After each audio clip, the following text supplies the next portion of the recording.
Thank you so Thank you much so for much. being here. Thank you very much. Thank you. Thank you very much indeed. And now, yes? And now we have the honor of Carla Foster being here, who is our cosmic education specialist. And she is an AMI trainer all over the world, and especially we have her here in Norway, and we are so lucky. So thank you, Carla, for being here, and welcome.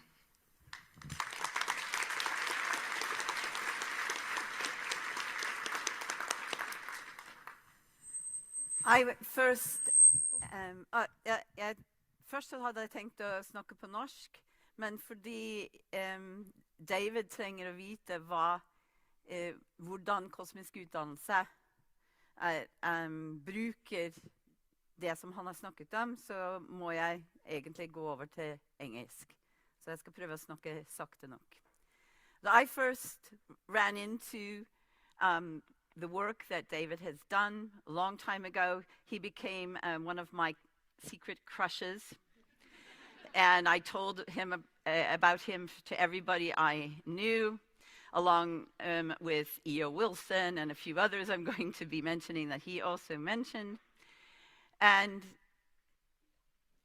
I hope that any of you who are Montessori elementary teachers, that you want to be him. Because if you don't want to be him, you have no business being a Montessori teacher in an elementary classroom. You have to want to be able to tell the stories that he just told you. You have to want to be able to enthuse your children to their innermost core, as Montessori said. And she never saw this picture. She didn't live in a time where we had this picture. And this is actually a picture of our biosphere. This is 20 years of tracking photosynthesis in the oceans and on the land. But she said, "What are you made of?" we ask the earth. The answer could never be of stone. The answer should be of life. I am made of life. What is in me is the work of living creatures. And she was very much influenced by some thinkers at the time who were trying to get back this giant cosmic origin stories. And she could, of course, not complete that work. And it's not really useful for us to be talking about, oh, well, if she were alive today, she would be doing this, she would be doing that, because she herself, near the end of her life, said, "Do not look at me. Love the universe and look at the child." And I know that that's what Sylvia talked about yesterday as well.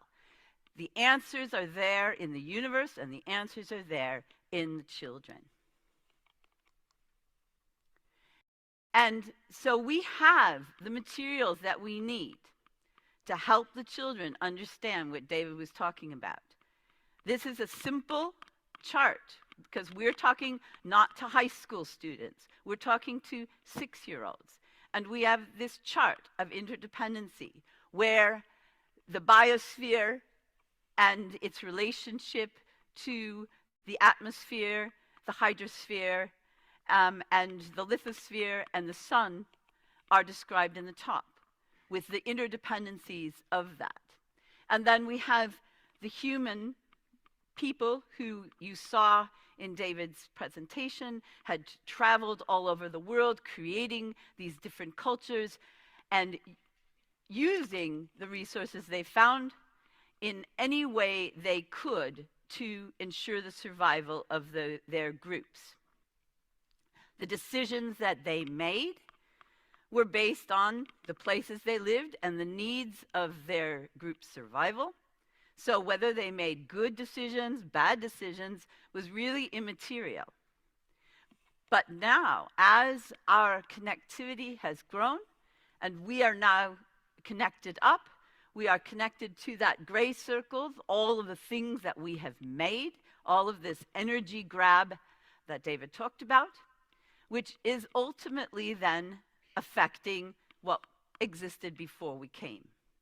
And so this chart is something that we have to bring out many times in the elementary, and we tell it, the story, slightly differently, depending on whether we're talking about human interdependency or the work of water, the work of air. But in all of it, these are the central core principles of cosmic education. That there is this law and order. There are these things we can count on, like gravity, like entropy. And that this causes these elements in our world to be in a type of harmony. And we're not talking about kumbaya, everybody's having a great time kind of harmony. We're talking about the fact that things can be different. There can be this diversity, there can be this complexity, and yet there can be unity. There's work. She talks a lot about work. She personifies the different elements in the world and makes them active agents of creation. Because we are talking to children who also need to recognize their need to work in their environment. That there is always going to be change. Things will never just stay in a static state, and that change can be difficult. Change can create conflict. Conflict is just about things just not matching, and it is not something to be afraid of, either in the classroom or in the earth, because the earth survives. If it's given enough time, it can survive cataclysmic changes and restore balance. But that's also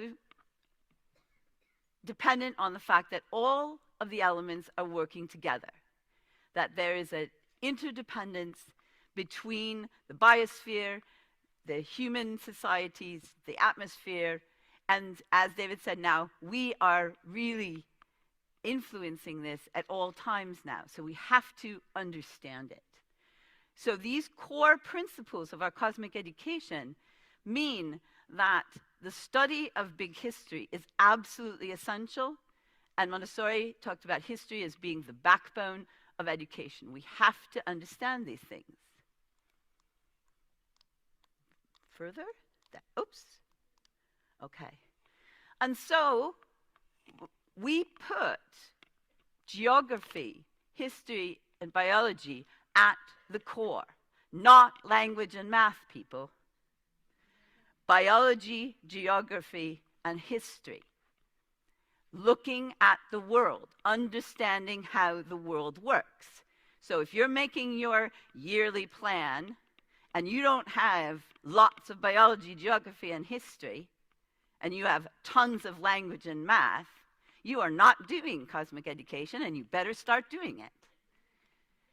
But it also means that we have to get the children out in direct observation of these things. They cannot be inside the classroom learning about them through nomenclature cards.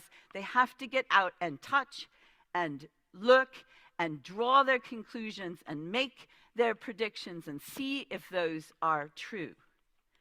And we also have to have this storytelling. We have to be the ones to help them put it into a large context, because our first human communities, they really just had the first two. And it was enough to know about your local environment. It was enough to know what plants grew here, when the berries ripened on that bush, what kind of animals came to drink at that waterhole. That was enough. What kinds of stones were good to make what kinds of tools. But it is no longer enough. We have to tell the stories on a much grander scale to be able to put the child in touch with the whole. And then they've got to be able to work. So we have to have the materials with which they can do their own explorations, so they are not just dependent on our storytelling or on just their direct observation.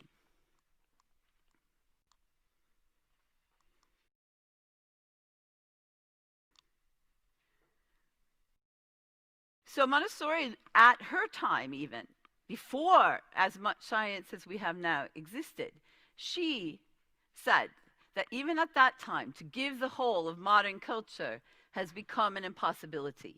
And so a need arises for a special method whereby all factors of culture may be introduced to the 6-year-old. Please do not say, oh, well, you know, they're so small. They don't need to know these things yet. Yeah? They have big questions. They have big desires. They have a big imagination. We need to give it. Not in a syllabus to be imposed upon him or with exactitude of detail, but in the broadcasting of the maximum number of seeds of interest, and thus he may become an individual suited to these expansive times. Notice she did not say, look at me. She said, look at the universe, look at the child, help the child look at the universe. And so we are very lucky in Norway to have had the chance and the opportunity to develop a Montessori national curriculum. And it is based on this chart. And this is in the national curriculum, and you need to use it. You need to think about it. You need to base your instruction on it. It's really based on big history, because the first central stories are about the creation of the universe, and then the creation of life, the coming of humans, and then the two inventions with which we really started changing our environment, the invention of number systems and our written language. And that with those tools, we understand the rest.